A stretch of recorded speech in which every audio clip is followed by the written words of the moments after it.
E pre-event de Green Aruba Europe Meets the Americas ha tomado lugar en el complejo de Alhambra Casino. Estaba un éxito grande.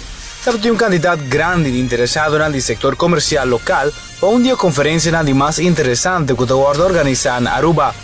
E Green Aruba Europe Meets Americas es una conferencia que crea una plataforma para desarrollar Aruba su economía de conocimiento. Very proud to announce our keynotes during this conference. We have Mr. Francisco Palmieri, he's with the U.S. Department of State. We have Mr. Jan-Peter Balkenende, former Prime Minister of the Netherlands and senior partner at Ernst & Young.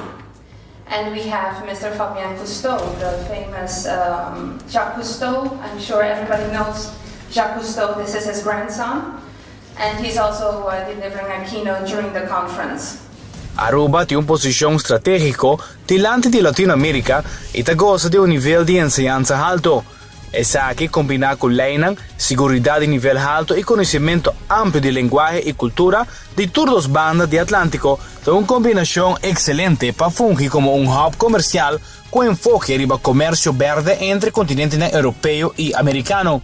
Evento da uno sumamente bom atendi e que sobrepassa a expectativa de organizador. Un total de 105 companhias locais a registrar para que atender evento na Alhambra e finalmente apresentar mais representantes de companhia local que decidiram de participar na última hora.